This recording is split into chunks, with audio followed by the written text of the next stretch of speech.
Bonjour, très heureux de vous retrouver en ce début de semaine sur les antennes de Pan-African Media. Mesdames et messieurs, c'est la quotidienne qui prend son envol avec des thématiques de l'actualité traitée d'ici et d'ailleurs. Surtout, nous parlons du continent africain. Ce matin, nous avons deux thématiques majeures sur la partie ouest africaine. On va donc parler de ce conflit, mais avant, on parle d'abord du terrorisme dans le Sahel. La CEDEAO hausse le ton et tire la sonnette d'alarme. Le terrorisme ne se limite plus au Sahel ni au bassin du lac Tchad. Il s'étend désormais à toute l'Afrique de l'Ouest avec une intensité inquiétante. Voilà ce que déclare la CEDEAO qui appelle désormais à l'unité et à la solidarité internationale pour pouvoir faire face donc à cet ennemi commun. Et ailleurs, ou alors il y a quelques jours, quelques mois ou quelques années, la CEDEAO est restée jusque-là bouche bée, ou du moins n'a pas appelé véritablement à une solidarité internationale pour pouvoir faire donc face au terrorisme. De l'autre côté également, nous allons parler de ce clash. Donc après le clash de l'ONU entre donc le Mali et l'Algérie, l'Alger donc revient justement et tend sa main pour pouvoir trouver des solutions, ou du moins trouver la paix donc avec son voisin le Mali. Le ministre algérien des Affaires étrangères a donc dit tendre la main au Mali en vue de la normalisation de relations plombées par les séparatistes dans le nord de ce pays d'Afrique de l'Ouest. Mesdames et messieurs, on s'interroge donc à ces deux thématiques majeures en Afrique de l'Ouest et en Afrique de manière générale avec nos différents invités. Nous allons donc tout de suite aller au Bénin retrouver Sidi, je crois Sidi qui est bien installé. Bonjour et bienvenue Sidi.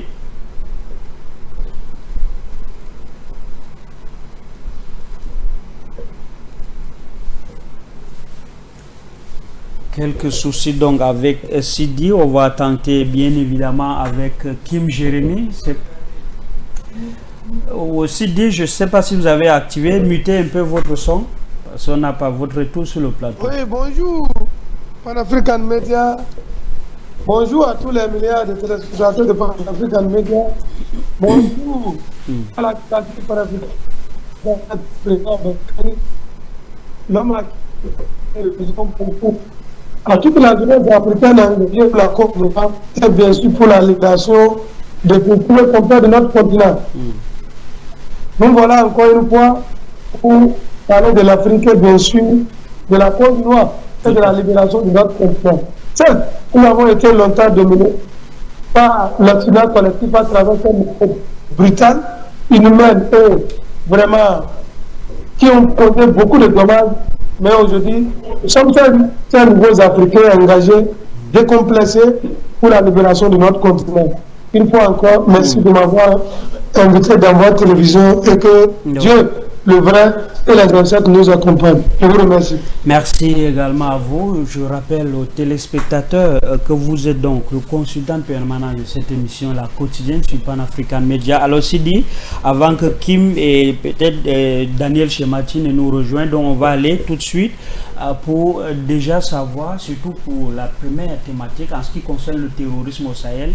Finalement, la CEDEAO a parlé, elle a donc parlé en appelant donc toute la communauté internationale et surtout les pays, n'est-ce pas, de l'Afrique de l'Ouest de s'unir pour pouvoir faire face justement à ce terrorisme. Comment comprenez-vous, comment analysez-vous surtout cette sortie de la CEDEAO?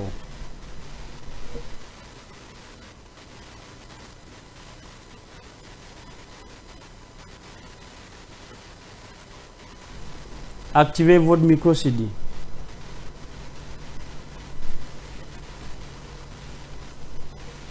Quelques soucis à voir donc Sidi véritablement.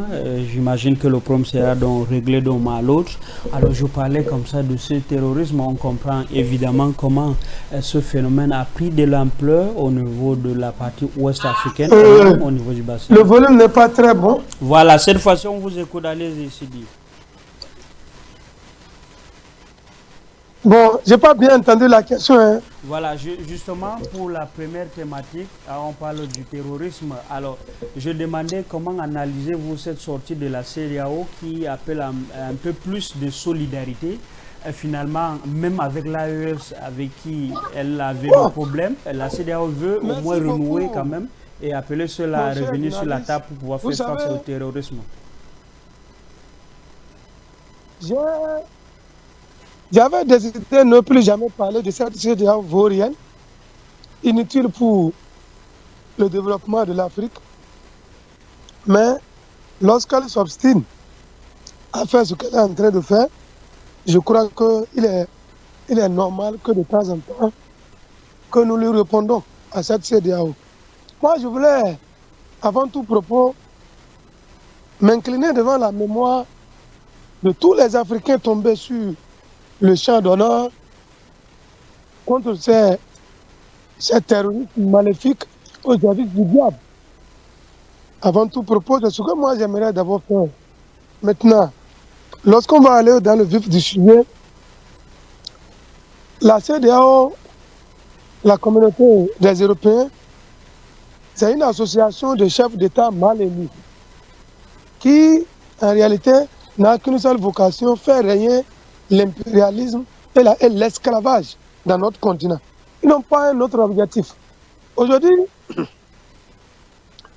regardez comment, au niveau du Nigeria, les gens souffrent. Les gens souffrent tellement avec ce terrorisme très dangereux et la complicité qui sont tellement grandes par rapport à ce terrorisme. Et laissez-moi vous dire, ce n'est pas facile pour les peuples africains de vivre ce qu'ils sont en train de vivre. Mais la CEDEAO s'en fiche. Quand il s'est agi d'attaquer le Niger, ils ont trouvé une force d'attente, non? La force d'attente là, elle est où? Pour contrer le terrorisme. Regardez combien de morts il y a là. Le Nigeria est toujours au niveau de la CEDEAO. Le Bénin fait partie toujours de la CEDEAO. Où sont ces forces d'attente? C'est là que vous allez voir que la CEDEAO, c'est une institution de rigolos. Aujourd'hui, qu'est-ce qu'ils veulent faire concrètement? Ce n'est pas pour sauver le Mali, le Burkina ou bien l'Afrique de l'Ouest, non. Ils veulent légitimer une Libye bis, c'est-à-dire faire voter une résolution au Conseil de sécurité des Nations Unies par, qu'on appelle les soutiens occidentaux et venir agresser le Sahel et l'Afrique de l'Ouest. Ils n'ont plus un autre objectif. Leur objectif principal, c'est attaquer l'AES, qui est le futur État unitaire de l'Afrique, qui va libérer. C'est tout. Moi, je n'ai même pas beaucoup de commentaires par rapport à ça. Et nous les attendons. Tout à fait. Mais est-ce que Sidi Abdourahmane, antique, l'époque datant où les Européens peuvent venir faire ce qu'ils veulent de notre continent, bon, nous les attendons. Ils verront une nouvelle génération d'Africains qui est engagée pour la libération de notre continent. Donc, je vous remercie. Voilà. En attendant, donc, je vais vous relancer justement sur cette question pour savoir est-ce qu'aujourd'hui c'est un piège tendu parce qu'être en conflit avec une organisation, après revenir vers cette même organisation pour demander, n'est-ce pas, de s'unir la force et puis afin de combattre le terrorisme. Moi, je me dis, est-ce qu'il n'y a pas un piège quelque part pour l'AES?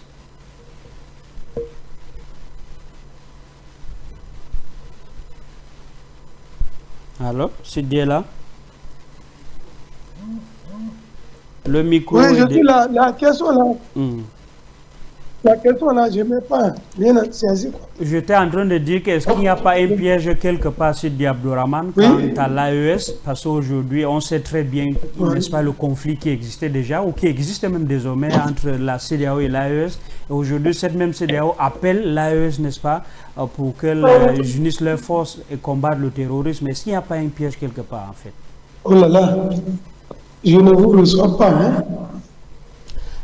Décidément, quelques difficultés, quelques difficultés de son, donc bien évidemment à avoir dans Sidi Abdourahmane. Pourtant, on a le retour sur le plateau. Je ne vous reçois pas.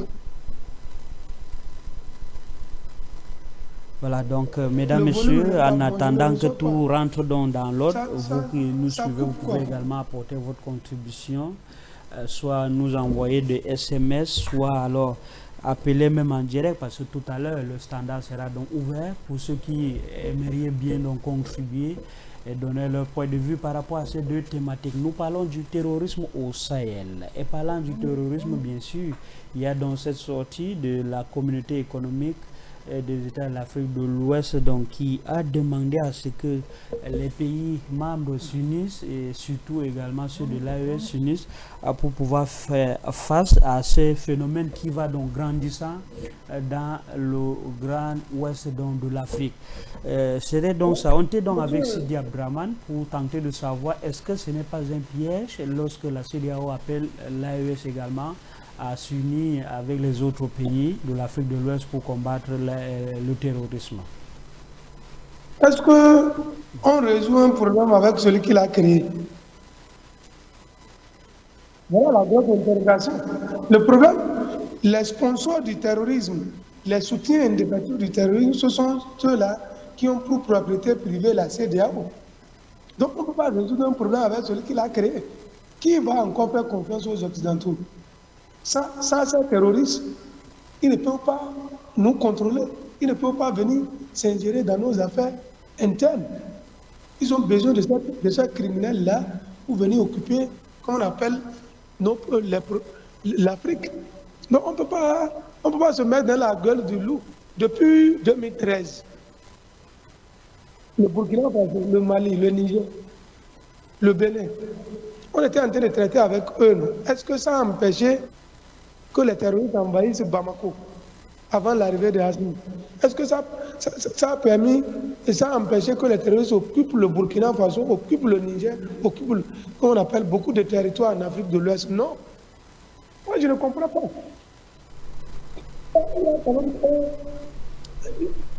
Je n'aime pas citer, comme on appelle, le chercheur, comme l'imbécile allemand qui a partagé l'Afrique, mais au fond, Bismarck disait quelque chose.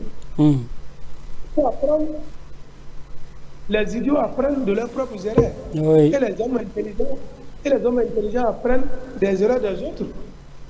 Nous avons fait un temps idiot. Mais il est long temps qu'on comprenne qu'on a perdu notre commun. Et comme le dit un proverbe congolais, lorsqu'on perd son commun, on revient à la purification. Et de ça, il est question. Aujourd'hui, là où nous sommes arrivés, là, nous ne pouvons plus faire confiance à la CEDEAO. Il est hors de question. Sinon, c'est un suicide. C'est un suicide. Donc, franchement, je suis tellement ému lorsque j'entends certains se fier encore à la CEDEAO. La CEDEAO, c'est une institution à laquelle il faut faire confiance encore. Il faut être fou. Parce qu'ils sont en concubinage incestueux avec les forces maléfiques impérialistes de l'Occident collectif qui est en chute libre actuellement. Vous n'avez pas appris ce qui est en train de se passer en Ukraine? Il faut qu'ils trouvent de l'appui quelque part. Et ce quelque part, là, c'est ici en Afrique. Tout à fait. Trump peut finalement arriver à un niveau de raisonnement où il voit que c'est une folie de continuer avec cette guerre en Ukraine. Puisque militairement, ils sont battus copieusement l'OTAN entier. Économiquement, ça ne tient plus debout. Financièrement, l'Europe est terminée. Donc, on ne peut plus se permettre de, comment on appelle, de faire des choses qui ne nous arrangent pas. Eux, ils ont compris. Au niveau de l'Occident, il faut qu'ils changent de fusil d'épaule. Il faut qu'ils comprennent où ils vont. Mais nous, jusqu'à quand nous allons comprendre que l'Occident, c'est un poison? Regardez la distribution des cartes géopolitiques internationales. Mais on parle du bloc de l'Est, du bloc opprimé d'hier. Mais qui pourrait s'attendre que quand on va enlever l'Iran, le bloc de l'Est, c'est-à-dire la résistance, l'Iran, la Russie, la Corée du Nord, quand on va les enlever du système SWIFT, ils allaient continuer par survivre. Qui l'aurait cru? Mais ils ont survécu avec des systèmes alternatifs. Ils sont en train de redistribuer les cartes. Et aujourd'hui, ce n'est pas à nous de rester là et commencer par parler de l'Afrique d'hier pour dire que nous voulons développer le continent. Non, nous ne sommes plus à ce niveau de raisonnement que la CEDEAO peut développer. Si elle s'entête, parce que je les connais très bien, si elle s'entête avec le Ouattara et les autres, ils verront les peuples africains. Ce ne sont pas le Sahel seul, hein. C'est nous tous, peuples africains. Nous allons nous dresser contre cette criminalité qu'ils sont en train d'organiser, parce que, laissez-moi vous dire, ce sont des victimes aussi, hein, des victimes indirectes, comme on le disait après la Seconde Guerre mondiale, contre les 170 000 juifs qui ont rejoint Hitler. On les a traités de victimes indirectes. C'est les mêmes trucs avec nos présidents sous-préfets qui sont en train d'obéir à l'Occident. Ils sont des victimes indirectes qu'il faut sauver aussi. C'est de ça qu'il est question. Et aujourd'hui, qu'il le veuille ou pas, l'Afrique est décomplexée, l'Afrique est réveillée, et nous irons cette fois-ci jusqu'au bout. Et rien ne se fera. Quiconque se met sur la voie de l'AES, sur la voie de l'épanouissement et de la souveraineté africaine que l'AES est en train de prôner, ils nous verront dans leur chemin. Quitte à ce que nous mourons. Parce que trop, c'est trop. Nous, après l'esclavage, la colonisation, la néocolonisation, nous sommes fatigués. Nous sommes fatigués. Et puis, ils n'ont qu'à savoir que c'est jusqu'au bout. Personne ne va lâcher. C'est la patrie ou la mort. Nous vaincrons, Inch'Allah. Cet appel, est-ce que l'AES doit ignorer tout simplement ou alors prendre justement avec beaucoup de considération, parce que je rappelle que c'est un appel qu'a fait dans la CEDEAO, surtout en tirant la sonnette d'alarme sur ce qui se passe bien évidemment dans le Sahel, ou alors c'est une manière de dire effectivement à quoi, n'est-ce pas, l'AES doit s'en tenir. Non, le problème ce n'est pas ça. Il tire la sonnette d'alarme, pourquoi? Parce que les terroristes ont été vaincus au Mali tout dernièrement. C'était leur dernière cartouche. Ils ne sont pas naïfs. Pourquoi ils n'avaient pas tiré la sonnette d'alarme depuis longtemps? Parce qu'en fait, les terroristes s'embêtaient et Macron se permettait de venir à Bamako sans avertir Ibrahim, notre papa Ibrahim Boubacar Keïta. Il y avait cette arrogance. Mais aujourd'hui, nous sommes en train de vaincre les soldats, nos soldats au front, que je salue encore davantage, que ce soit au Bénin, au Mali, au Burkina, un peu partout, même au Cameroun, l'Ambazonie, la c'est la même chose. C'est des criminels. Comme nos soldats sont en train de les battre copieusement, ils sont en train de tuer les terroristes avec l'aide de nos partenaires fiables, qui nous donnent des renseignements fiables, satellitaires. Ils vont crier maintenant d'arrêter quoi? Aucun terroriste ne sera épargné. Vous avez entendu qu'il y a bon nombre d'entre eux qui sont en train de demander aujourd'hui à ce qu'on dépose les armes, qui veulent se rendre. Il y en a qui ont dit qu'ils veulent négocier. Au Burkina, les gens ont dit niet, aucune négociation n'est possible. Soit vous vous rendez, soit on vous extermine. Aujourd'hui, nous sommes à cette voie. Et ils savent très bien que lorsque les gens vont se rendre, les secrets seront connus. Et tout sera dévoilé. Maintenant, pour éviter ça, il faut faire une fuite en avant pour dire bon, on va s'associer à l'AES. Ce n'est pas cette même AES qui ne voulait pas voir. Ce ne sont pas les mêmes Traoré qu'il était en train de diaboliser un peu partout. Depuis quand ils sont devenus des saints qu'il faut traiter avec eux. Lorsque vous transformez, il y a un proverbe bâtonneau du Bénin qui dit très clairement, lorsque vous transformez votre ennemi en ami, c'est votre mort en annonce. Et je sais que ce ne sont pas les rigolos qui sont au pouvoir au niveau de l'AES, c'est des gens très intelligents, avertis et qui connaissent la boussole, où ils vont, avec qui ils vont aller et qui combattre. La patrie ou la mort, nous vaincrons Ibrahim. Longue vie au pouvoir à Ibrahim Traoré, longue vie au pouvoir à Assimi Goïta et longue vie au pouvoir à notre papa Abdourahmane Tiani. Ibrahim Traoré ou rien, nous avons gagné ce combat, Inch'Allah. Cette annonce également, Sidi Abdourahmane, il n'y a pas que le Sahel. Bon, on a aussi souligné le cas de bassin du lac Tchad, c'est vrai, c'est aussi dans une bonne partie de l'Afrique du Sahel, bien sûr, ou alors dans le Sahel. Alors, aujourd'hui, on voit les menaces un peu partout, ici même au Cameroun, au Tchad, au Nigeria, ici à côté, avec la menace de Donald Trump. Est-ce qu'on peut donc dire finalement que la CEDEAO veut répondre tout simplement à ces différents maîtres, ou bien à ceux qui ont bien évidemment créé dans cette organisation? Parce qu'on voit très bien les menaces, et lorsqu'elle annonce qu'il y a effectivement une menace du terrorisme, cela nous renvoie directement à ce qui se passe dans le bassin du lac Tchad. Non, c'est la même chose. Vous savez, mon cher journaliste, vous savez, c'est la même chose. Oui.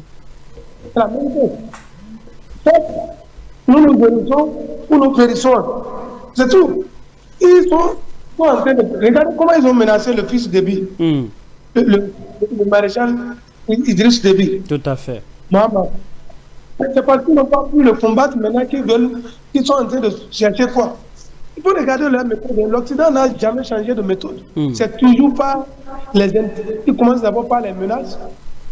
Après les menaces, ce sont des terroristes. Après les terroristes, vous allez voir, ils vont venir négocier maintenant d'égal à égal. Et je dis, ce n'est pas encore trop tard. Parce que moi, je sais que les Africains ne sont plus là pour attendre leur calendrier à eux. Mais nous attendons bien sûr à ce que les choses marchent. Vous voyez, ce qui est en train de se passer, si les autres chefs d'État pensent que ça concerne seulement l'Afrique, qu'on appelle l'Afrique de l'Ouest ou bien les pays de l'AES, qu'ils se trompent, qu'ils se détrompent, qu'ils se détrompent. Parce que le Bénin a cru que le terrorisme va s'arrêter au Burkina et au Mali. Aujourd'hui, le nord du Bénin est sérieusement attaqué tous les jours pratiquement. Donc, ils ne vont pas s'unir de façon avec sincérité. Ils se feront exterminer. Je dis bien exterminer un à un. Et ils perdront leur pouvoir. Et rien ne se passera. Vous allez voir. Voilà, merci à vous, Sidi, pour ces analyses. Merci, mesdames, messieurs. On va tenter de prendre Kim. Je ne sais pas si Kim Jérémy est là. Pourtant, il insiste de l'autre côté. Voilà, quelques difficultés dont avoir Kim Jérémy. Le temps pour nous de l'avoir sur ce plateau. On va justement inviter ceux qui nous regardent à participer également, à apporter leur contribution à cette émission. Tout simplement en envoyant des SMS via nos différentes plateformes, Facebook, YouTube, Instagram, ou alors envoyer les messages par WhatsApp. Et bien évidemment, c'est une affaire qui touche l'ensemble des peuples africains, c'est une affaire qui touche également l'ensemble des pays, ou du moins les régions dans le Sahel, donc dans les cornes de l'Afrique, le golfe de Guinée, le bassin du lac Tchad. Voilà, on parle donc du terrorisme, un terrorisme qui va grandissant dans la plupart des pays. Ces pays sont donc menacés à plusieurs reprises par des prises d'otages, par des menaces terroristes, et ainsi de suite. Le Bénin, le Niger, le Nigeria, le Cameroun, pourquoi pas, et bien d'autres ces pays. Donc nous parlons de cette sortie de la CEDEAO et qui veut bien justement, ou du moins qui tire la sonnette d'alarme en ce qui concerne donc ce phénomène. En tout cas, nous sur ce plateau, on en a longuement discuté quant à la montée en puissance de ces phénomènes, quant aux manœuvres bien sûr de déstabilisation des différents pays donc en Afrique. Alors, on va prendre une légère respiration, question de voir si on peut avoir Kim Jérémy, ou alors on continue donc avec Sidi Abdourahmane sur la thématique avant de vouloir prendre la deuxième. Gadjo Livestock met en relation les éleveurs et les experts mondiaux en un clic pour des produits d'élevage aux normes internationales et traçables. Nous vivons un avenir où l'innovation numérique garantit la sécurité alimentaire et la santé animale. Nous donnons aux acteurs de l'élevage et aux communautés les moyens de leurs ambitions grâce à des solutions digitales innovantes. De plus, accédez gratuitement aux services vétérinaires. Souscrivez des abonnements annuels abordables pour les éleveurs avec une facilité de crédit sans intérêt pour les produits et services. Téléchargez Gadjo Livestock maintenant. Gadjo Livestock, ensemble, nous créons le changement grâce à des solutions digitales innovantes. Gadjo Livestock connects farmers with global experts with a click for standardized, traceable livestock products. We aim for a future where digital innovation secures food safety and animal health. We empower livestock actors and communities with digital solutions that promote food security, health, and veterinary care. Plus, enjoy free access to vet services, affordable yearly subscription for livestock farmers, and interest-free credit facilities for products and services. Download Gadjo Livestock now. Gadjo Livestock. Together, we create changes through innovative digital solutions. Gadjo Livestock, an ecosystem solution for livestock sector in Africa. Gadjo Livestock, Africa's best livestock app. Nous avons parcouru le monde à la recherche d'une huile qui nous correspond. Une huile capable de circuler rapidement dans nos entrailles, à notre réveil et nous lubrifier tout au long de la journée. Une huile moins fluide, moins visqueuse, le juste parfait, qui diminue le frottement, assure l'étanchéité, réduit la température du moteur, évite toute corrosion en assurant la propriété du moteur. Et nous l'avons enfin trouvé, Gold Oil. Gold Oil, conditionné en 20 litres, disponible aussi en 250 litres, 5 litres et 1 litre. Gold Oil, votre solution idéale. En bordure de l'océan Atlantique, voici Seme Beach. Seme Beach, c'est un hôtel, des chambres au standing, un espace de sport, une piscine naturelle. N'oubliez pas la grande plage qui vous attend au bord de mer. Bienvenue à l'hôtel Seme Beach, situé à Limbe, entre roches montagneuses et étendues de mer. Le décor est paradisiaque, le spectacle vous y attend. Avec l'hôtel Seme Beach, le paradis de l'eau, le bonheur s'inscrit en majuscules. Contacte et réservations 671 864 688 696 902 569.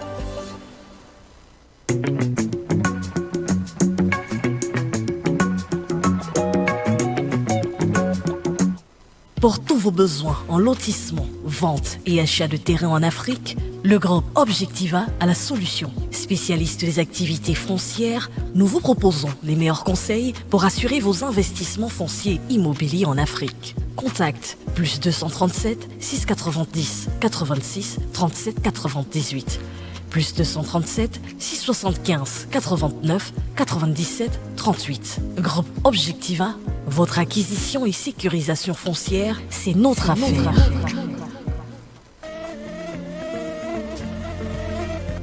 Stop Moustique, as you know, is the #1 enemy of mosquitoes.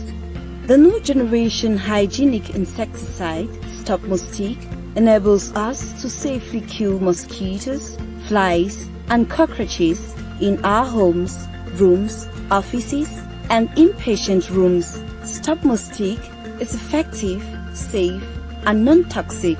Stop Moustique, thanks to its diffuser and its refill pads, protects us from malaria, the leading cause of death in Africa.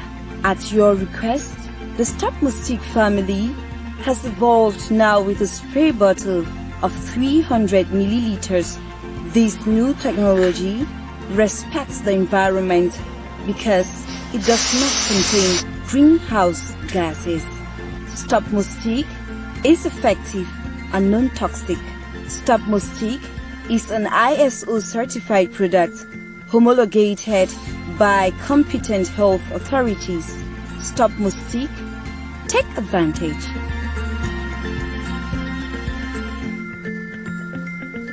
Gadjo Livestock met en relation les éleveurs et les experts mondiaux en un clic pour des produits d'élevage aux normes internationales et traçables. Nous vivons un avenir où l'innovation numérique garantit la sécurité alimentaire et la santé animale. Nous donnons aux acteurs de l'élevage et aux communautés les moyens de leurs ambitions grâce à des solutions digitales innovantes. De plus, accédez gratuitement aux services vétérinaires. Souscrivez des abonnements annuels abordables pour les éleveurs avec une facilité de crédit sans intérêt pour les produits et services. Téléchargez Gadjo Livestock maintenant.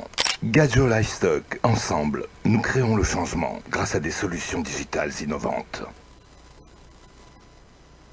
Gadjo Livestock connects farmers with global experts with a click for standardized, traceable livestock products. We aim for a future where digital innovation secures food safety and animal health. We empower livestock actors and communities with digital solutions that promote food security, health, and veterinary care. Plus, enjoy free access to vet services, affordable yearly subscription for livestock farmers, and interest-free credit facilities for products and services. Download Gadjo Livestock now. Gadjo Livestock. Pan-African Media pour une Afrique souveraine et unie. Merci donc à la technique pour cette pause qui s'impose bien évidemment au cours de cette émission. On revient justement à prendre donc Sidi. Sidi, on va clôturer la première thématique, aller très rapidement aborder la deuxième qui parle pratiquement du même problème. C'est vrai, de l'autre côté, c'est une crise diplomatique, mais en lien bien évidemment avec le terrorisme. Donc, alors Sidi, un dernier mot sur l'affaire du terrorisme au Sahel et puis on revient prendre la dernière.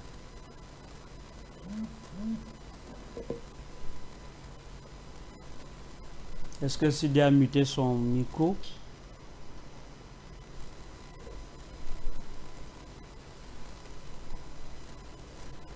Et donc, quelques difficultés. Donc, je rappelais tout à l'heure aux téléspectateurs qui nous regardent de bien vouloir contribuer à cette émission. C'est une émission donc interactive où on échange avec le public. Le public a également droit à la parole. Le public dans son point de vue est sur les deux thématiques donc, du jour, bien évidemment. On parle de l'affaire du terrorisme. Alors, s'il faut faire le bilan du terrorisme au Sahel, les 2 dernières décennies, il faut voir bien évidemment qu'il y a autant de disparus, autant de morts dans nos différents pays, donc en Afrique. Tout ceci, parfois pour des égos, parfois pour justement pour l'intérêt personnel que certains développent bien évidemment. Alors comment éradiquer définitivement donc ce phénomène? Nous parlons donc de ce matin, de cette affaire, et nos différents invités, chacun dans son point de vue, et quelques esquisses de solutions pour trouver des solutions donc, face à ce phénomène qui gangrène donc nos différentes sociétés donc, en Afrique. Alors on tente une fois de plus de prendre Sidi Abdourahmane ou alors Kim Jérémy par appel, qu'on va certainement la voir ici sur ce plateau.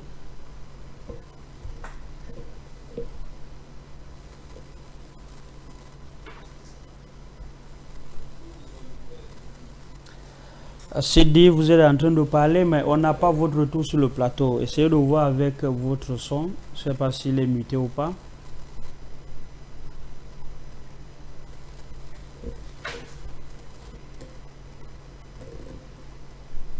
Est-ce que Sidi Abdourahmane est avec nous?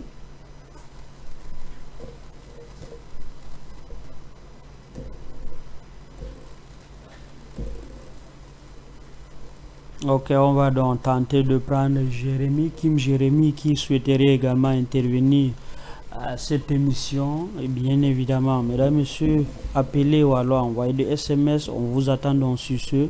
Donc, pour petit rappel, il faut le dire, les relations entre le Mali et l'Algérie sont tendues. On le sait déjà en raison justement des différents diplomatiques, notamment après un incident de drone en mars 2025. On en a également longuement discuté. Et là, nous sommes de plein pied dans la seconde thématique de cette émission. Donc, après le retrait du Mali du comité d'état-major opérationnel conjoint, donc en abrégé CEMOC, bien que les deux pays aient des liens historiques forts, des tensions récentes et une escalade de déclarations donc, publiques ont mis à rude épreuve leur coopération. L'Algérie qui a joué donc un rôle, d'après ce qui se dit, dans le processus donc, de paix malien, s'est déclarée solidaire avec le Mali tout en maintenant une coopération avec deux pays voisins comme le Niger et la Mauritanie. Donc il y a eu justement ces tensions actuelles et puis récemment également à l'ONU où il y a eu le clash donc ouvert entre les deux pays. L'Algérie qui est quand même tente de tendre la main justement au Mali pour pouvoir justement trouver des solutions, pour pouvoir justement revenir sur les relations diplomatiques. Donc, retrait de CEMOC en réponse à l'incident du drone, le Mali a annoncé son retrait du comité d'état-major et l'accord de coopération militaire donc avec l'Algérie et la Mauritanie.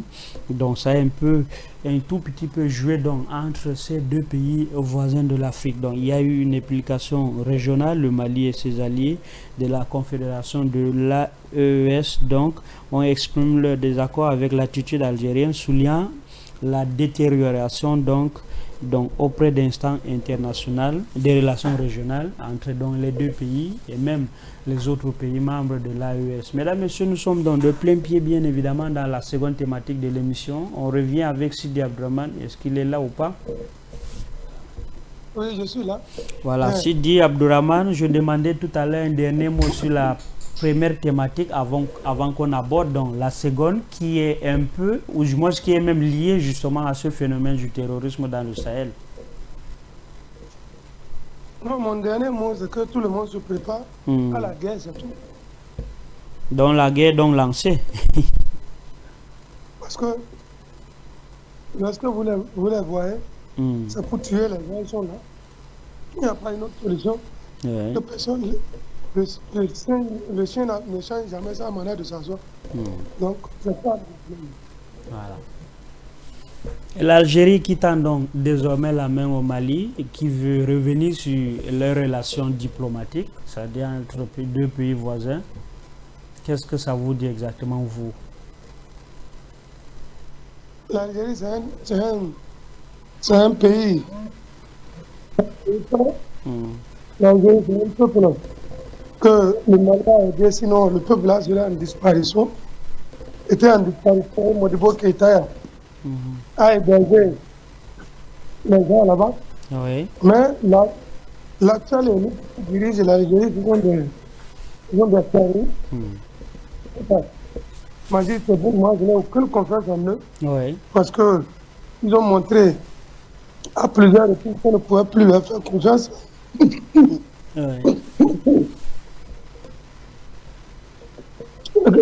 faut que le Mali fasse faire garde, sinon c'est l'Algérie qui va renverser le régime malien. Donc, ce sont des racistes. Le problème est beaucoup plus profond que ce que nous pensons. C'est des racistes, des gens qui ne veulent pas voir les Africains avancer ou bien les Africains avoir les mêmes choses ou bien plus que. Non, ce sont des gens qui on ne peut pas avoir confiance. Donc, ça, il est question.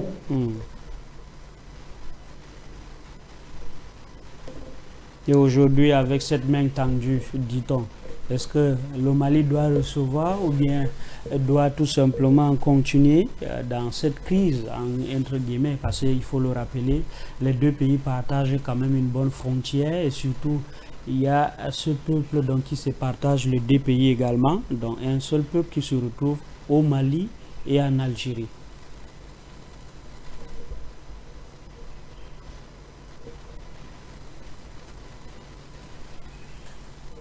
Alors, est-ce que je vais dire, Sidi est là, qui me tente également en vain de nous appeler sur ce plateau, je ne sais pas, c'est un souci technique. Oui, je vous écoute. Voilà, et aujourd'hui, Sidi Abdourahmane, on cherche quand même à comprendre effectivement qu'est-ce qui se cache bien évidemment derrière cette main tendue, parce que quelqu'un, il y a quelques jours, qui était quand même à clash ouvert et après revenir dire qu'effectivement je vous tends la main ou du moins je demande à ce que vous reveniez sur la table de négociation et de dialogue surtout pour pouvoir donc n'est-ce pas trouver des solutions surtout à cette crise qui perdure entre les deux pays. Je vais passer en audio mais en visuel. En audio, Kim Jérémy, voilà, on a le son, c'est beaucoup plus suffisant pour nous. Pour le reste, on va utiliser votre image. D'accord. Voilà, vous venez donc de trouver le train en marche. On a quand même épuisé avec Sidi Abdourahmane sur la première thématique concernant le terrorisme donc, au Sahel, avec cette sortie de la CEDEAO qui veut désormais renouer avec l'AES, n'est-ce pas, pour faire face au terrorisme. Peut-être une brève analyse avant de passer directement à la seconde thématique en ce qui concerne donc cette crise entre l'Algérie et le Mali. Une fois encore, bonjour. Vous me recevez? Vous me recevez? Très bien, on vous écoute, c'est allez-y. D'accord. Une fois encore, nous remercions tous les panélistes et tous les panélistes. Nous avons des petits difficultés et nous savons très bien que les Africains se portent bien. Et nous remercions aussi tous ceux qui font l'effort à ce que Panafricain Média puisse continuer cette émission, quand bien même nous avons des difficultés. Alors, ceci dit, il faut comprendre que le terrorisme au Sahel est un programme. C'est un programme, ce que les gens ne comprennent pas, ce n'est pas quelque chose qui était au hasard. C'était un programme de l'Occident depuis très fort longtemps. Et aujourd'hui, cela est déclenché. Ce n'est pour rien que tous les leaders panafricains sont assassinés automatiquement. Et à la dernière minute, Kadhafi qui a vu ça très loin et a commencé non seulement s'organiser à ce que l'Union africaine soit vraie, l'Union africaine soit quelque chose de concret et non des illusions. Alors, ils l'ont assassiné aux yeux de tout le monde, sans un souci, sans réveiller ce dossier jusqu'à présent. Alors, le terrorisme au Sahel, nous savons très bien que ce programme a été élaboré pour beaucoup de raisons. Premièrement, nous savons bien que le Sahel regorge beaucoup de ressources. Le Sahel regorge l'avenir en matière même de l'eau douce, en matière de tout ce qui est comme énergie souterraine. Le Sahel regorge ça. D'ailleurs, de voir le Sahel comme ça, physiquement comme c'est le Sahel, il n'y a rien qui produit là-bas, et pourtant c'est faux. Il faut comprendre que le Sahel regorge beaucoup de choses, précisément le Mali. Et lorsque nous prenons le nord du Mali, qui était en fait, je peux dire, le centre de la guerre, d'accord, entre l'Occident qui est passé par l'Algérie pour pouvoir diviser le Mali en deux, le nord et le reste du pays. Il faut comprendre que aujourd'hui, tout le problème du Mali, précisément, c'est à cause du nord. Alors, le terrorisme, il faut comprendre que ça ne peut pas finir facilement. C'est le deuxième point, parce que simplement, nous avons déjà des Africains à la peau noire qui ont décidé de vendre la vie de leurs enfants, la vie de leur État. En fait, ils ont décidé de vendre les vrais Africains, c'est-à-dire les Africains à la peau noire, la mentalité des Africains. Donc, c'est pourquoi le terrorisme ne peut pas finir. Aujourd'hui, le laboratoire qui est là, c'est un laboratoire qui est le fruit, d'accord, de ce que nous données ont commencé par réclamer depuis fort longtemps et sont affinés devant nous. Alors, il faut comprendre que aujourd'hui nous avons un grand travail. C'est un grand travail. Premièrement, il faut gérer avec un système stratégique. Un système stratégique, comme je le disais, parce que nous avons deux ennemis. L'ennemi de l'extérieur, qui est reconnu par tout le monde. Et les plus grands ennemis, c'est l'ennemi de l'intérieur, qui tire les manettes, qui sont bien formés, qui sont financés, et qui utilisent les équipes pour pouvoir combattre les frères africains.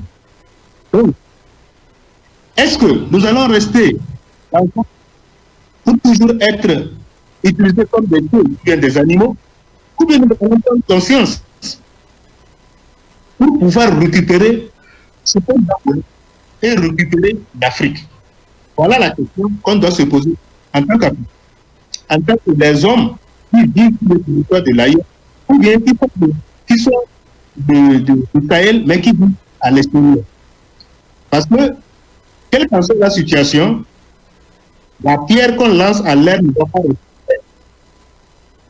La feuille, quelle qu'en soit sa nature, lorsque il est emporté par le vent, finalement doit descendre sur la terre parce qu'il y a une puissance qui montre que cette feuille de la terre, ou bien la pierre vient de la terre.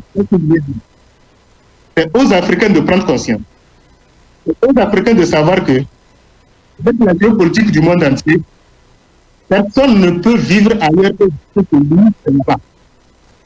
Il finira par revenir en Afrique. Donc, au lieu de vendre l'Afrique, il vend.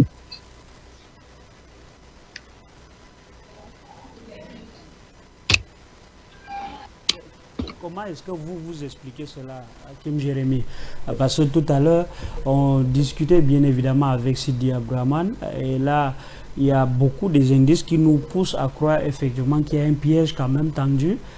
Quand on sait déjà les antécédents entre la CEDEAO et l'AES, et même en cours, il y a quand même toujours ce conflit entre les deux organisations, désormais dans le Sahel. Oui, le piège est tendu, bien sûr. Le piège, c'est quoi? C'est que, vous savez, les pays de l'AES en particulier et les pays du Sahel en général, l'Occident a fait de telle sorte que depuis cette année 1960, ils ont géré la politique autrement. C'est-à-dire, les mêmes personnes qui sont au pouvoir, les mêmes personnes qui détiennent toutes les forces économiques. Alors, donc, ce sont les mêmes personnes qui sont de la CEDEAO et qui tirent les ficelles au niveau de la CEDEAO. En nous prenant les partis politiques, quand nous prenons les opérateurs économiques, quand nous prenons les anciens ministres, quand nous prenons tous ceux qui ont servi dans le gouvernement, dans les États du Sahel, ce sont les mêmes qui ont aujourd'hui le pouvoir économique, ce sont les mêmes, souvent même qui sont les responsables de la CEDEAO, et la décision les revient. Vous savez, avec le terrorisme, on avait soit c'était de créer la monnaie très rapide, une monnaie qui va nous aider à pouvoir mieux commander ou bien prendre les rênes d'accord, commandement pour pouvoir réussir à finir d'habiter avec le terrorisme. Ou bien, c'était deux choses. La deuxième chose, c'était de pouvoir se préparer avant des moyens avec l'ennemi avant de pouvoir s'en sortir. Parce qu'on ne peut pas directement, c'est pourquoi je vous ai dit, si on n'avait qu'un seul ennemi, là on allait finir avec lui facilement. Mais aujourd'hui, l'ennemi de l'intérieur, qui est fabriqué, nourri, d'accord, développé par l'Occident, aujourd'hui est en train de combattre les propres frères. Alors comment on peut finir ça? Et l'ennemi de l'intérieur là, c'est lui qui a tenu les forces économiques depuis la nuit des temps. Donc c'est compliqué. Le terrorisme ne peut pas finir un coup. Le développement ne peut pas venir un coup.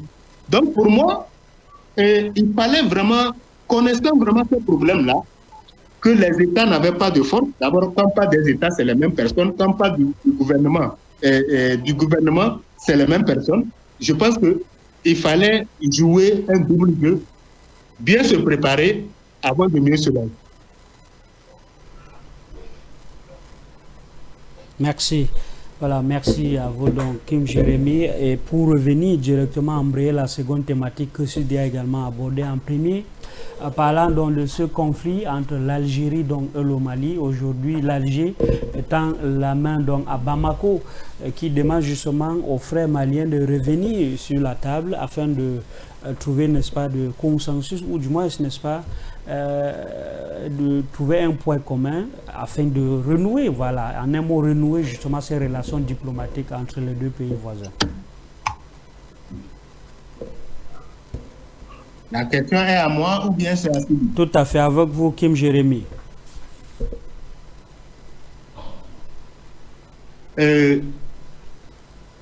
C'est-à-dire, si on vous relance, donc bien évidemment, comment trouvez-vous justement cette main tendue de l'Algérie donc au Mali, quand on sait qu'il y a quelques jours quand même il y a eu de clash à l'ONU, donc à Mondovision, il y a ce clash donc, entre les deux pays. Mais donc, après 2 ou 3 jours, l'Algérie revient pour dire effectivement, je tends la main à mon frère ou à mes frères du Mali pour qu'on ait, n'est-ce pas, une paix sur les deux parties du pays, donc le nord du Mali et puis de l'autre côté en Algérie?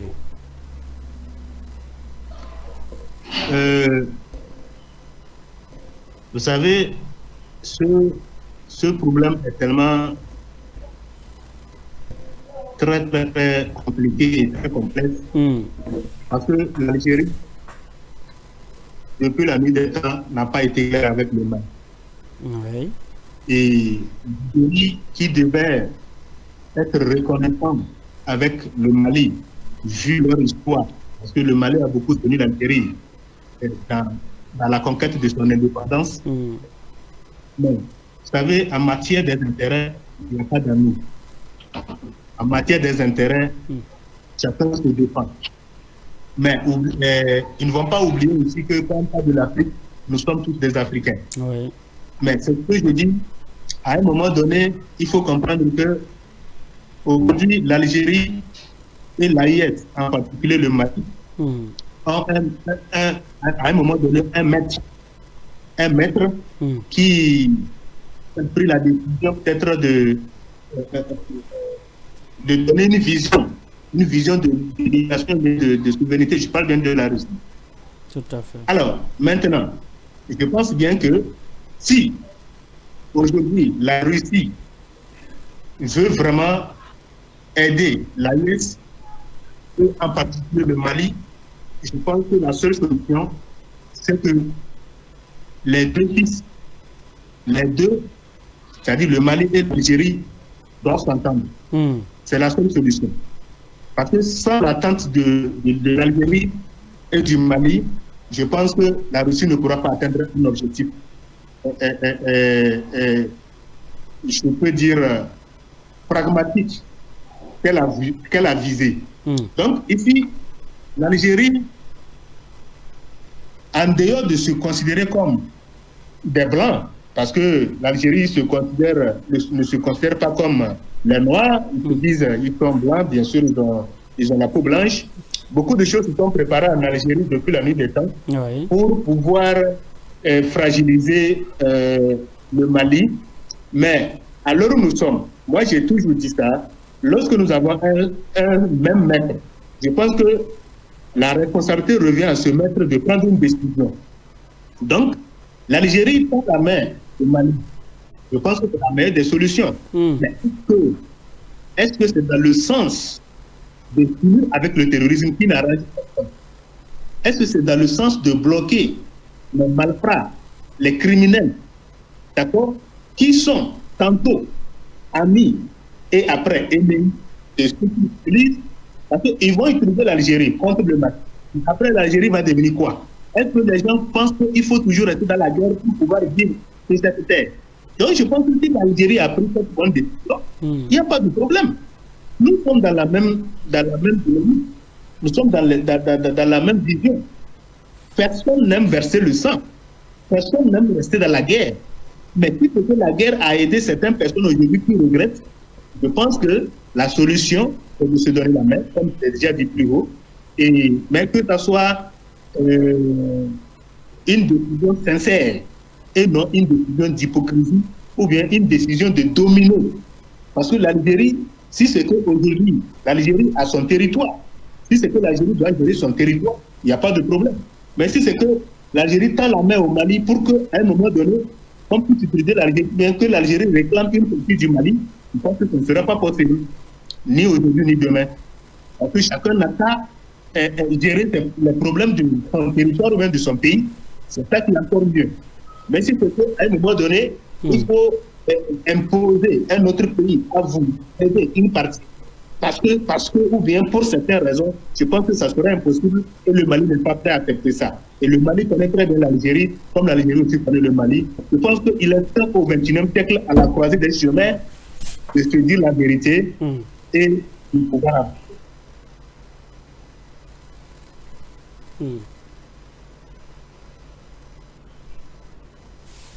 Voilà, merci Hakim Jérémy. On va donc aller avec Sidi Abdourahmane. Alors, Sidi Abdourahmane, je ne sais pas si vous nous écoutez. Alors, aujourd'hui, on a du mal quand même à croire à la sincérité de l'Algérie. La question qu'on se pose, c'est pourquoi on n'arrive pas toujours, même quand c'est sérieux, ou du moins, en tout cas, dans cette déclaration, on voit quand même un peu le sérieux. À ce pays, n'est-ce pas, à ces pays maghrébins qui tendent quand même la main pour avoir la paix avec son voisin. Pourquoi on a du mal à croire à la sincérité d'Algérie?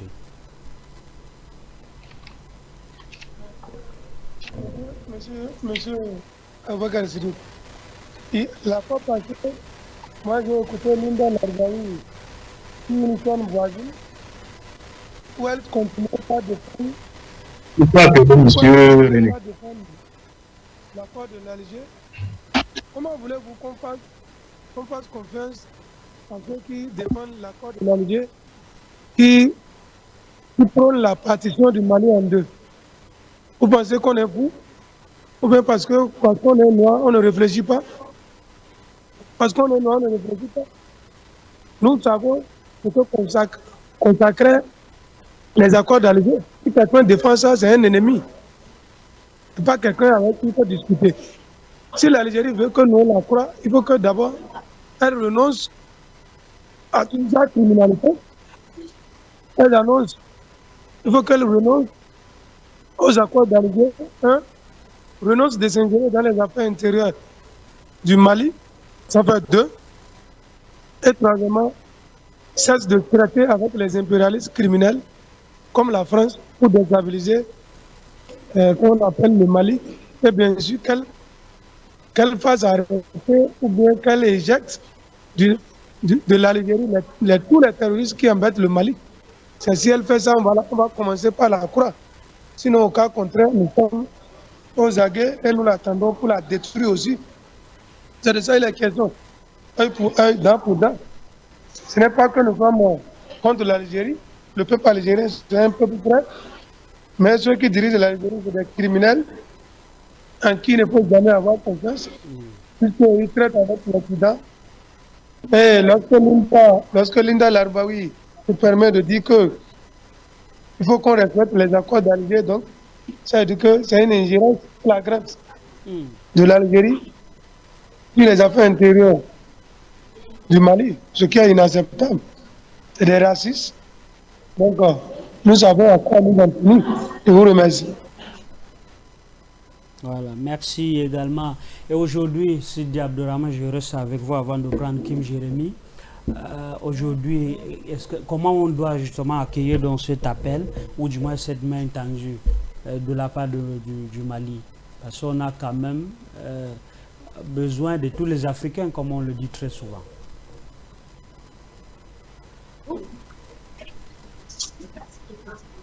Pardon, je ne vous ai pas bien. J'étais en train de dire comment est-ce que le Mali doit s'y prendre. Donc, est-ce que le Mali doit accepter cette main tendue ou pas? Parce que lorsqu'on parle de l'unité africaine, le continent africain a besoin de tous ses enfants, de tous ses pays. Non, le continent africain a besoin de tous ses enfants, mais pas de ses enfants criminels. Vous voulez me dire que le continent africain a besoin des gens qui vont la détruire? Le sort des mauvaises herbes d'être brûlées. Ce n'est pas le Mali seul qui le dit. Au niveau du Conseil de sécurité de l'ONU, la Russie a condamné la complicité terroriste entre l'Algérie, la France et les terroristes. Ce n'est pas le Mali qui le dit. Donc, l'Afrique n'a pas besoin de ce genre de personnes qui peuvent aller se faire foutre ailleurs. Comment vous pouvez comprendre que tous les États qui entourent l'Algérie sont contre elle? Pourquoi? À telle raison sur le Niger, sur le Maroc, sur le Mali, elle a des problèmes avec tous les pays qui l'entourent. Pourquoi? À un moment donné, il faut qu'on ne peut pas se remettre en cause. Quand on dit Linda Larbaoui et autres, on ne se va dire non. On a donné de bouffe aux Maliens pour étudier en Algérie. Attendez, Si votre État lâchait l'Algérie, cet État-là allait exister aujourd'hui. Qu'est-ce qu'on appelle bouche? Entre la souveraineté, la dignité et l'existence d'un peuple. Hein? On peut la comparer aux bourses que les Algériens donnent. Qu'est-ce qu'on appelle bourse? Il faut nous arrêter ça. C'est du racisme. C'est du racisme. L'Algérie ne peut jamais payer la dette au Mali. Donc c'est de ça il est question. Nous, on n'a pas besoin d'un État algérien qui va détruire le Mali. Nous avons besoin d'un État algérien qui sera sérieux et qui va se croire africain. Sinon, ils ne se croient pas africains, là, ils sont là, c'est dans la bouche, mais dans les faits, les pratiques, ils ne sont pas africains. Allez-y demander la main de leurs filles. Vous allez voir si ils sont africains. Ils ne veulent même pas mélanger à la peau noire. Nous savons de quoi nous parlons. Donc, c'est de ça il est question. L'Afrique a besoin de ses filles et fils vrais et non des faux types comme les Algériens qui sont des serpents sataniques qui vont mordre à tout moment lorsqu'ils vont trouver des femmes. Je vous remercie. Merci également à vous, Sidi Abdourahmane. Alors, Kim Jérémy, votre deuxième prise de parole sur la question également. Surtout aujourd'hui, on a du mal à croire donc à ce que l'Algérie dit, vouloir tendre la main au Mali.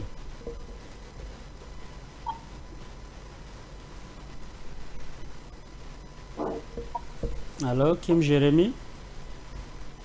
Oui, je suis là. Voilà.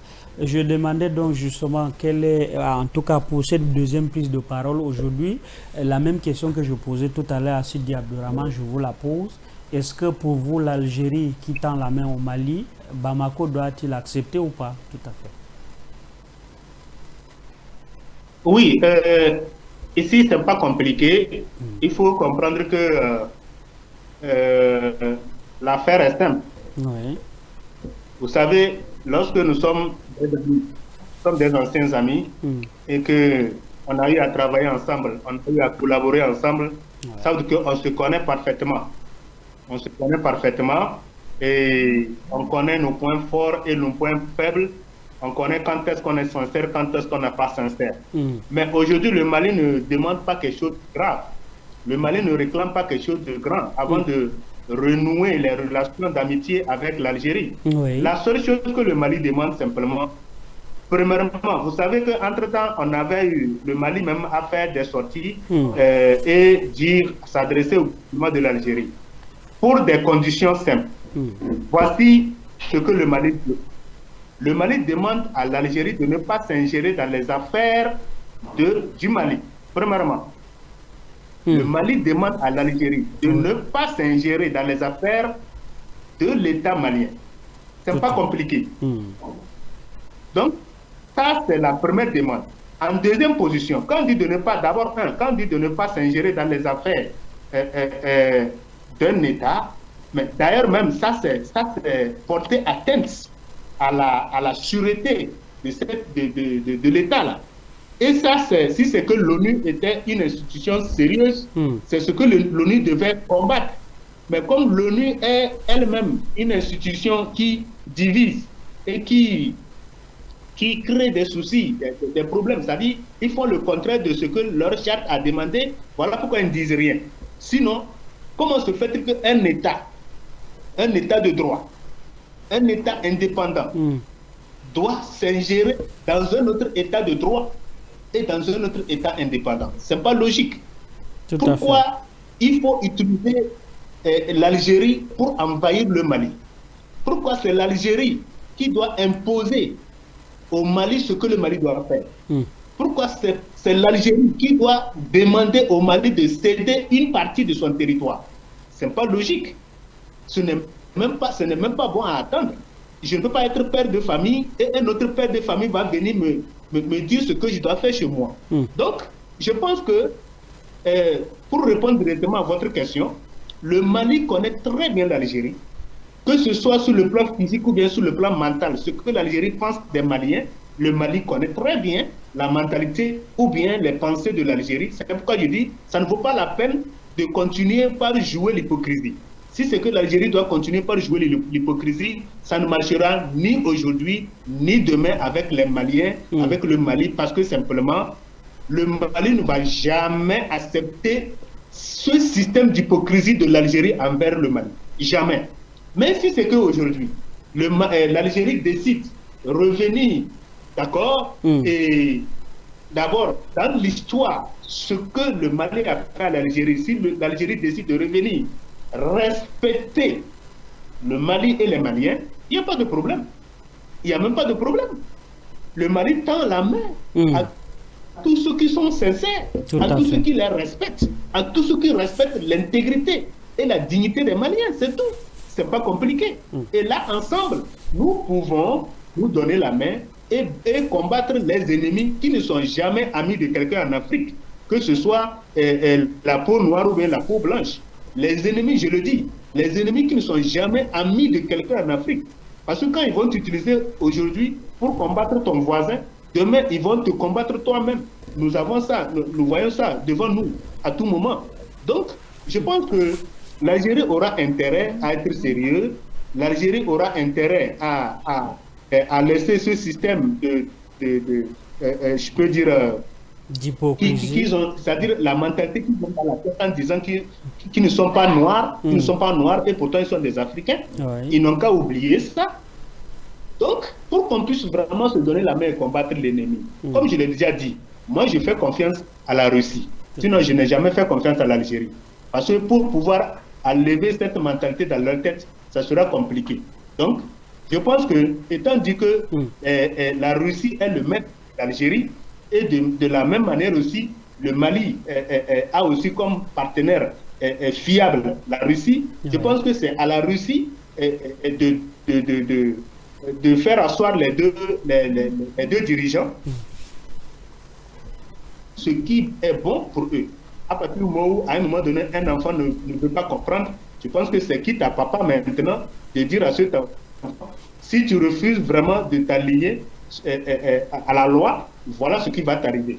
Donc je pense que nous, on fait confiance à la Russie, mais l'Algérie, on n'a jamais fait confiance à l'Algérie, parce que l'Algérie a toujours été hypocrite. Voilà, merci à vous, Kim Jérémy. Si on ne fait donc pas confiance à l'Algérie, alors Sidi Abdourahmane, pour votre dernière prise de parole, est-ce que vous pensez qu'une médiation entre les deux, ça dit peut-être même, on invite par exemple la Russie, comme venait de le dire Kim Jérémy, la Russie comme médiatrice, donc entre les deux pays, est-ce que donc à travers cette médiation, on pourrait donc avoir la paix entre les deux pays? Vous me demandez de réciter un cours de géopolitique internationale. C'est de ça la question. Est-ce que vous connaissez la politique de l'Algérie au Soudan? L'Algérie s'oppose à la Russie au Soudan. La même Algérie s'oppose à la Russie en Libye.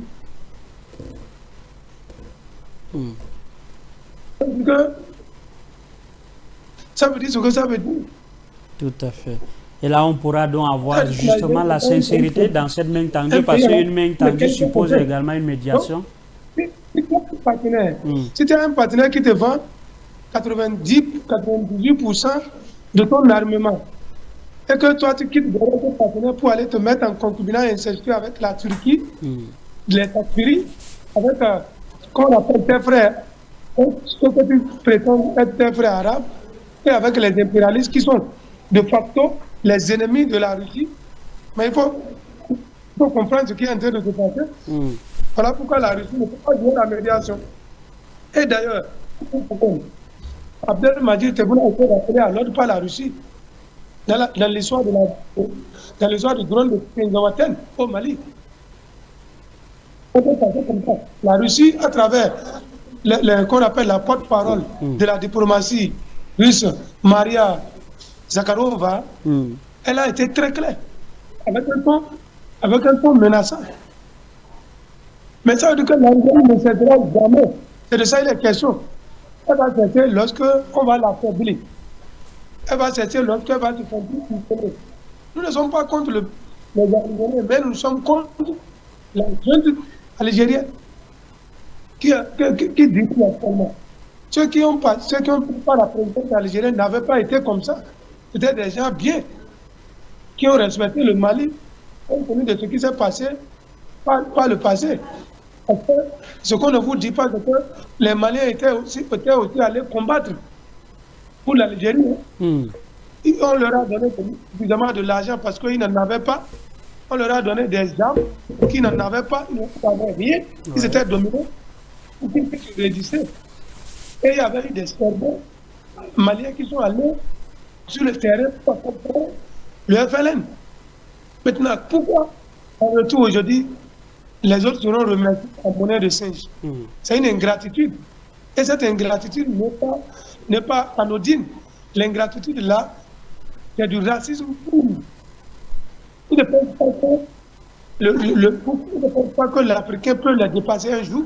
La peau noire peut les dépasser. C'est leur problème. Non, aucun problème. Aucun problème. Pourquoi le Mali est armé jusqu'aux dents? Parce qu'aujourd'hui, ils sont trop petits pour faire la guerre contre le Mali. Même si les lignes contre leur vie, contre les bêtises un peu partout, nous savons que cette fois-ci, on va se courager, ce n'est plus l'État qui est au pouvoir. On verra qui est. Combien de terroristes? Mais des centaines de terroristes, ils sont où? 6 pieds sous terre. On les a tous ensemble. Et ils seront tous au niveau du Sahel, qu'ils le veuillent ou pas. L'Algérie, si elle veut faire continuer dans ça, si elle veut faire continuer dans la politique de déstabilisation, on verra ce qu'elle va gagner dedans. Je vous remercie. Voilà, merci à vous. Merci pour avoir participé donc à cette émission. Kim Jérémy, un dernier mot. On va clôturer l'émission bien évidemment avec vous.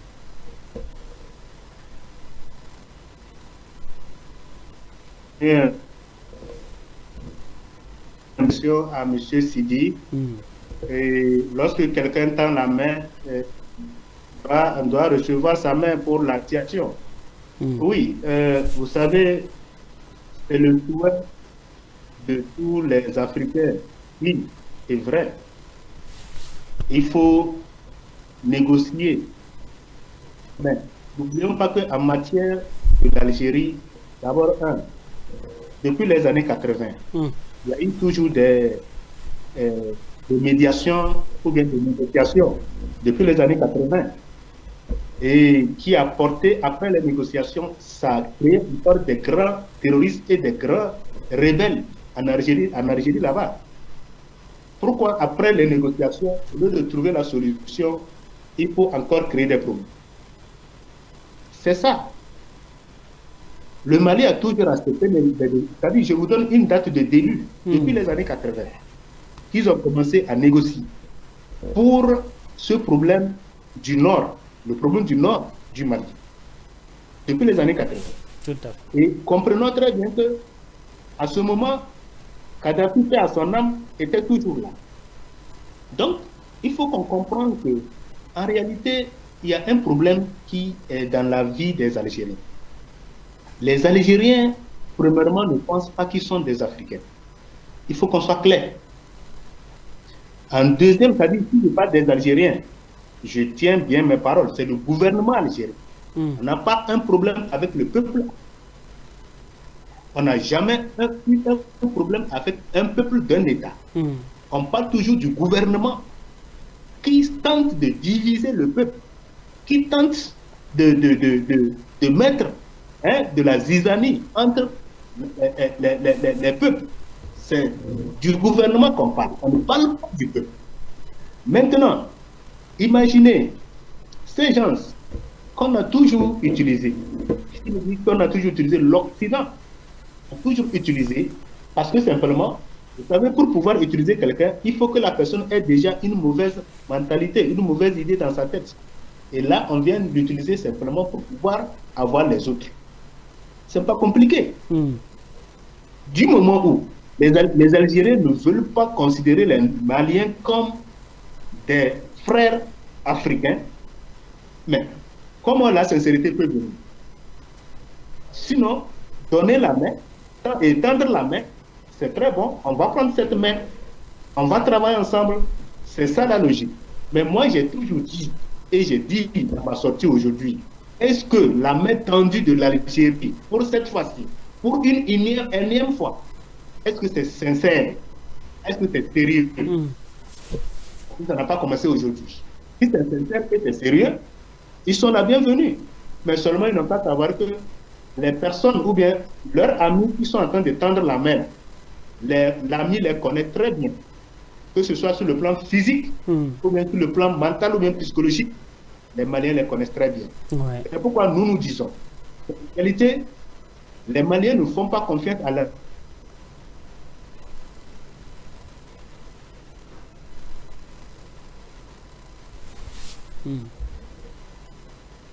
Là, on a perdu, donc... On a presque un même maître. Et le maître là jouera un bon jeu pour pouvoir finir avec le terrorisme, parce que le maître est là pour combattre les terroristes. Merci bien. Merci à vous, Kim Jérémy. Merci à vous également, Sidi Abdourahmane, d'avoir participé. Mesdames, Messieurs, merci. On va donc vous quitter, mais en vous laissant bien évidemment en compagnie de la suite du programme de Pan-African Media. On va donc vous laisser bien évidemment avec les nouvelles fraîches, le flash de l'information. Et quant à nous, on se retrouve donc à mercredi.